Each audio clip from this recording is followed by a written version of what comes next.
Hello guys and welcome back to my channel. मैंने time देके late upload करी हूँ, इसलिए सॉरी प्लीज़ माफ़ कर देना। पहले के पार्ट में हम लोगों ने देखा था कि वहाँ पे लैनवांग जी और लैंचचैन पूरे सदमे में पड़े हुए थे कि इस ओमेगा को तलवारबाजी आती है और तलिस्मान यूज़ करना भी आता है। वहाँ पे वो जो कंप्लेंट्स अभी लैन कुरैन से करने वाले थे वो पूरा उनके दिमाग से निकल चुका था। उन्हें कुछ भी याद नहीं था कि उन्हें कहना क्या है। लोग कुछ टाइम बाद होश में आते हैं जब वेओशियन उनके सामने चुटकी बजाते हुए कहते हैं ये क्या हुआ। तो हम लोग ऐसे मुझे क्यों देख रहे हो जैसे तुमने कोई भूत देख लिया हो। अब वो लोग अपने होश में आते हैं और कहते हैं कि वो हमने आज से पहले कभी किसी ओमेगा को ऐसा नहीं देखा। वेओशियन कहता है कि कैसे नहीं देखा। वो इससे ज़्यादा कुछ कहता उससे पहले ही उसे छींक आ जाती है।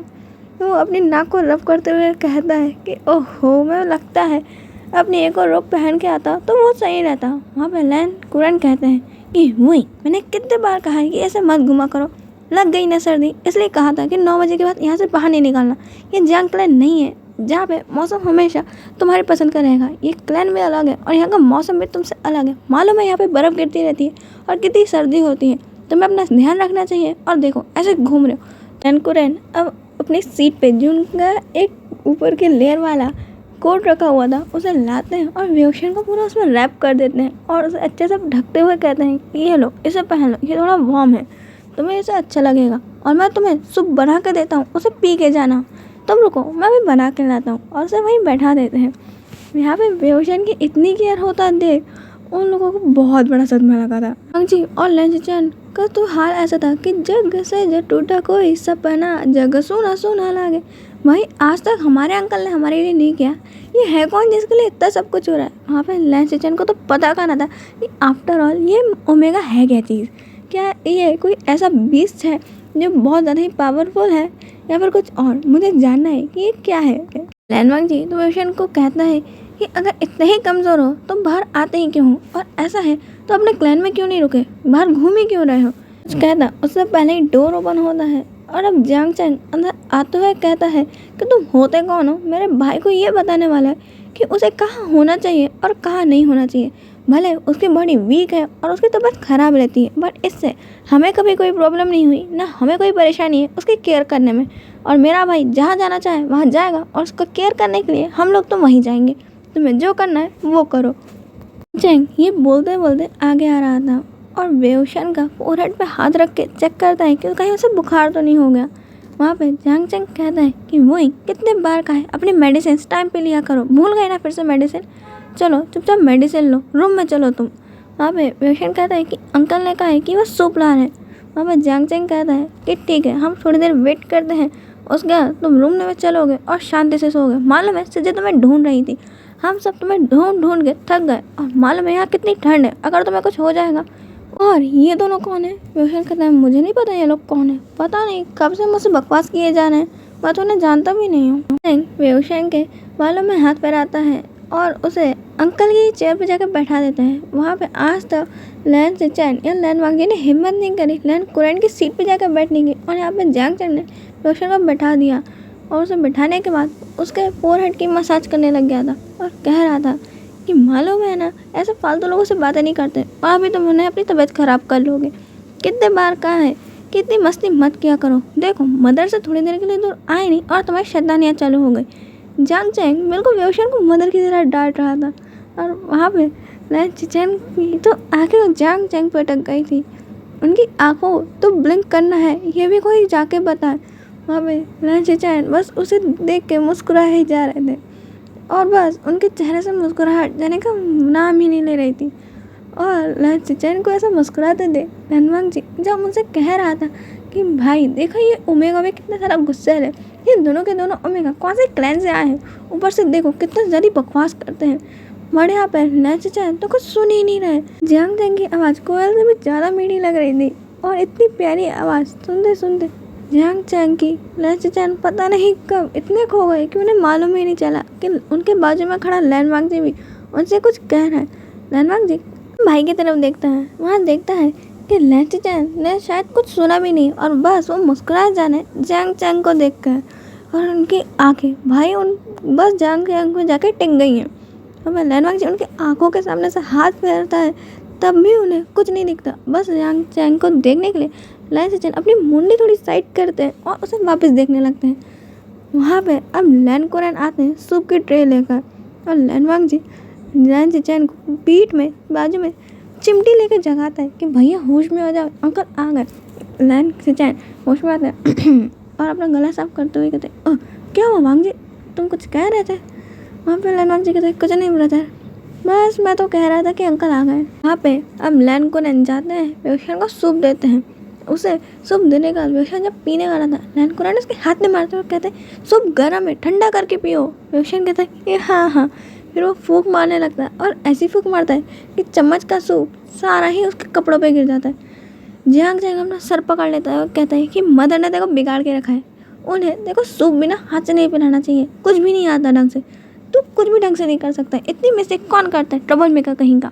और ऐसा कह के अब जियांग जैंग उसके हाथ से बॉल लेता है, बहुत प्यार से चम्मच में उस सूप को ब्लो करता है और उसके बाद वेओशान को पिलाता है। वेओशान से पूछता है कहीं ज़्यादा गर्म तो नहीं है? वेओशान ना में मुंडी हिला देता है। फिर जियांग जैंग वेओशान को अपने हाथ से पूरा सूप पिलाया जा रहा था। अब लैन सिचेन वापस उसे देखते हुए कहता है कि हाश मैं भी उसकी जगह होता, मैं उसके हाथों से सूप का जहर भी पी सकता हूँ। रंग जी कहते हैं कि क्या बोल रहे हो ब्रदर आप? लैन सिचेन अब वापस होश में आते हुए कहते हैं, कुछ नहीं वांग जी, मैं कह रहा था अब हमें यहाँ से जाना चाहिए, अंकल को भी रेस्ट करना है। और ऐसा कह के वो वहीं अटक जाते हैं। अब लैन वांग जी लैन सिचेन का हाथ पकड़ता है और खींचते हुए ले जाता है।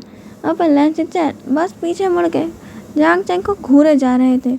वेओशान उन्हें एक बार देख लेते हैं तो अपनी नज़रें जल्दी से हटाते हैं कि नहीं मैं थोड़ी ना देख रहा था किसी को, और वापस अब वो जाने लग गए। सिचेन और लैन वांगजी के जाने के बाद अंकल सीरियस फेस में आते हैं और कहते हैं कि वही मेरी बात एक कान खोल के सुन लो, यहाँ पे किसी को ये मत बताना कि तुम कौन से बीस्ट से ह्यूमन फॉर्म में बने हो, किसी को भी अपना बीस्ट मालूम मत चलने देना। और दूसरी बात, किसी के भी सामने अपने तलिस्मान यूज़ मत करना, क्योंकि यहाँ पे पहली बार वैन क्लैन के मेंबर्स आ रहे हैं। वो लोग ब्लैक मैजिक में एक्सपर्ट होते हैं और अगर उन्हें मालूम चला कि तुम्हें ब्लैक मैजिक आता है तो शायद अपना दुश्मन समझ कर तुम पर अटैक करेंगे, और वैसे भी तुम्हारी कंडीशन अच्छी नहीं रहती है। वेओशान हमें सराहता है। और अब लैन कुरैन कहते हैं कि और एक बात, वैन क्लैन के और जिन क्लैन के अल्फाज से सावधान रहना, क्योंकि वो दोनों के दोनों ठरकी हैं और तुम पे उनकी नज़र तो हमेशा बनी ही रहती है। याद रखना, अगर तुम्हें कभी भी लगे कि कोई तुम्हें गलत नज़रिए से देख रहा है या फिर कुछ गलत करना चाहता है, उसी समय तुम्हें मुझे बताना है, या फिर तुम्हें सही लगे तो उन्हें जान से मार डालो, बाकी जो होगा वो मैं देख लूँगा। चैंग खांसते हुए कहता है कि अंकल इतना सदमा मुझे एक बार में मत दो, आपने तो इसे कह दिया मार देना, और अगर किसी ने इसे परेशान नहीं भी किया तो इसे अपने गुस्सा आ गया तो पता नहीं कितने लोगों को मारते फिरेगा, फिर लैन क्लैन में सिर्फ स्टूडेंट्स की लाशें ही नजर आएंगी। ये सुन के हंसने लगते हैं और कहते हैं कि ठीक है बहुत हो गया है, देखो 11 बजने वाले हैं और तुम लोग अब तक यहीं पे हो, चलो जाओ और सो जाओ, और ध्यान रखना सुबह 5 बजे उठना है और तुम्हें 6 बजे हमें हॉल में सबके साथ मिलना है। वेओशान मुँह बनाता है बट फिर वो जल्दी से सूप खत्म करता है और वो दोनों अपने रूम में पहुंच जाते हैं। वहाँ पे पहुंचने के बाद जियांग जैंग उसे मेडिसिन खिलाता है और वेओशान उसको बेड पे सुलाता है, उसके साथ वो भी सो जाता है। यहाँ पे वेओशान उसको हक करके सोया हुआ था, क्योंकि वेओशान को अकेले सोने की आदत नहीं है। वो जब जियांग क्लैन में था तब भी उसके एक तरफ उसकी मदर उसे सुला के जाया करती थी और जियांग जैंग उसके पास ही सोया करता था।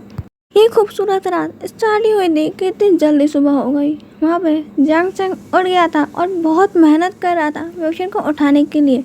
उसने वेओशान को 5 बजे उठा के गया था फ्रेश होने के लिए। वेओशान ने 5 मिनट का बोल के वापस सो गया। अब जियांग जैंग 5:30 बजे आया तब भी वेओशान नहीं उठा।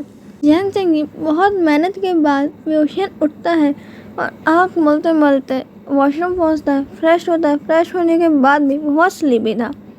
जियांग जैंग उसे लेके हॉल में जाता है जहाँ पे उन्हें उनके टीचर्स और नए नए स्टूडेंट्स दिखने वाले थे। वहाँ पे वेओशान को टीचर्स के थोपड़ों में कोई इंटरेस्ट नहीं था। वेओशान तो वहाँ पहुँच के भी जियांग जैंग के कंधे पे सर रख के बस सो ही रहा था।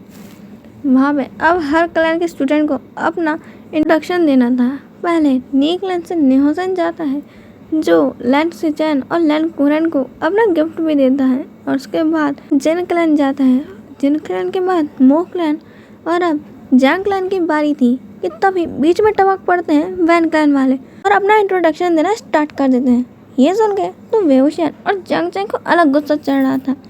वहाँ पे जंग चैंग तो वेओशन को कंट्रोल करता है कि शांत, यहाँ पे गुस्सा नहीं करना। वेओशन कहता है कि उनकी हिम्मत कैसे हमारी बारी में अपना इंट्रोडक्शन देने की। यहाँ पे सब लोग बारी से चल रहे ना, हमारे बात वो बोल सकते थे, बट इनकी हिम्मत कैसे हमारे इंट्रोडक्शन को रोकने की। जंग चैंग कहते हैं कि कोई बात नहीं, अगर हाथी बाजार जाता है तो कुत्ते तो भौंकते ही हैं और इन्हें वही कुत्ते समझना जो यहाँ पे भौंक रहे हैं। आफ्टर ऑल हम लोग जो हैं वो वैन क्लैन वालों की औकात नहीं कि वो कर सकें। जंग चैंग की ये बात वहाँ पे खड़े वैन लुहान ने सुन ली थी और वो वैन लुहान जंग चैंग की तरफ देखते हुए कहता है कि ओ तुम ओमेगा, तुम्हारी नहीं लगता है कि तुम्हारी जुबान कुछ ज़्यादा चलती है, तुम्हें अपना मुंह बंद रखना चाहिए। ना मैं जंग चैंग कहता है अगर ऐसा है तो मुझे लगता है तुम्हें अपना कान बंद रखना चाहिए, क्योंकि मेरा मन है कि मैं बोलूँगा और मैं तो बोल के रहूँगा, अगर तुम्हें जो करना है वो कर लो। वहाँ पे वैन लुहान कहता है कि तुम्हें नहीं लगता है कि तुम एक ओमेगा हो, तुम्हें कम बोलना चाहिए, इतना बोलना तुम्हें सिखाया है कौन ने? क्या तुम्हारे क्लैन में ये नहीं बताया जाता कि ओमेगाज इतना नहीं बोलते हैं? वहाँ पर जंग चैंग कहता है कि तुम्हें तुम्हारे क्लैन में ये नहीं सिखाया कि अल्फास अपनी औकात में रहते हैं। मेरे को तो मेरे क्लैन में ही अच्छे से सिखाया गया है कि डिस्क्रिमिनेशन को कैसे रोका जाता है, और जो तुम यहाँ पे भेदभाव कर रहे हो ना, उस पर मैं तुम्हें इतने भाव में जूते मारूंगा कि तुम सुधर जाओगे। वैन लुहान तो अपनी तलवार पे ग्रिप पकड़ चुका था और तलवार निकाल ही चुका था आधी, और कहता है कि तुम मेरे हाथों आज मर ही जाओगे। मेरे को लगा था कि मैं यहाँ पे किसी भी को नहीं मारूंगा, मैं चाहता था कि मैं किसी को ना मारूं, बट तुम लोग अपनी हरकतों से बाज नहीं आते हो और मैं तुम्हें मार कर रहूँगा। ऐसा कह के मैं अपनी पूरी तलवार निकालने ही वाला था कि उतने में लैंड कुरैन की आवाज़ आती कि शांति, मुझे यहाँ पे कुछ भी नहीं चाहिए, और रूल सबको मालूम है कि लैंड क्लैन में मेरी परमिशन के बिना किसी की भी तलवार नहीं निकलेगी। और वैन क्लैन से वैन लुहान, मुझे लगता है कि आपको ना लाइन में आना चाहिए, आप ही नियम तोड़ के और लाइन तोड़ के घुसे हैं, तो आप इंतज़ार करें, अभी जंग क्लैन की बारी है और वही बोलेंगे। वैन लुहान तो अच्छा पोपट बना, बेचारा बोल भी नहीं सका और गजब बेइज्जती करवा ली एक ओमेगा के हाथों। वहाँ पे सब यही बातें कर रहे थे कि देखो वैन क्लैन का कितना नाम है, और ये यहाँ पे आके सिर्फ एक ओमेगा से बातों में भी नहीं जीत सके, ये युद्ध में क्या किसी को कुछ कर भी पाते होंगे। नेहोसन तो वैन लुहान की बॉडी देख के कहता है कि मुझे तो नहीं लगता है कि अपने ओमेगा को बेड पे भी सेटिस्फाई कर पाता होगा। ये बात भी वैन लुहान सुन रहा था और वो बस नेहोसन की तरफ घूर के देख रहा था, बट वो कुछ कह नहीं पा रहा था क्योंकि सामने लैंड कुरैन खड़े थे। क्लैन का इंट्रोडक्शन होता है, वहाँ पर जंग चैंग के इंट्रोडक्शन के बाद वेओशन अपना इंट्रोडक्शन देता है और वो अपने साथ साथ अपने पूरे क्लैन डिसाइपल्स का भी इंट्रोडक्शन देने लगता है।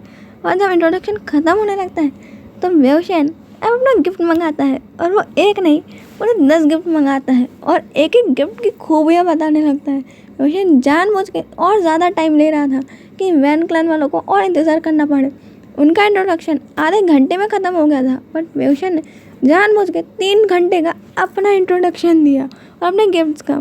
उसके बाद वैन क्लैन की बारी आती है, जिसमें खड़े खड़े वैन लुहान के पैर जवाब दे चुके थे, पता नहीं कौन सा सवाल था। वैन लुहान वहाँ पे गुस्से में बहुत ज़्यादा ही गुस्सैल और चिड़चिड़ी आवाज़ में अपने क्लैन का इंट्रोडक्शन देता है और वैन चाइंग और वैनिंग को सामने कर देता है अपने क्लैन के कुछ डिसाइपल्स को कि ये लोग यहाँ पे पढ़ेंगे। लैंड चैन कहते हैं कि ओ मुझे लगा कि वैन क्लैन के वैन प्रिंस हमारे यहाँ पे पढ़ने आए। वैन लुहान कहता है कि मुझे आप लोगों की स्टडीज़ की कोई ज़रूरत नहीं है, हमारे क्लैन में जो शिक्षा दी जाती है वो हमारे लिए काफ़ी है, वो तो हम बस इस साल देखने हैं कि आप लोग हमें क्या पढ़ा सकते हैं, अगर हमें पसंद आया तो हम आपके क्लैन को भी अपने अंडर कर लेंगे। ये बात वो सबके सामने कहता है और वहाँ से पलट के चला जाता है। उसके इस फालतू से एटीट्यूड को देख के नेहोसन की बर्ड को भी गुस्सा आ गया था। नेहोसन ने उसे पिंजरे से निकाला और वो जाके वैन लुहान के सर के ऊपर पॉटी करके भग गई।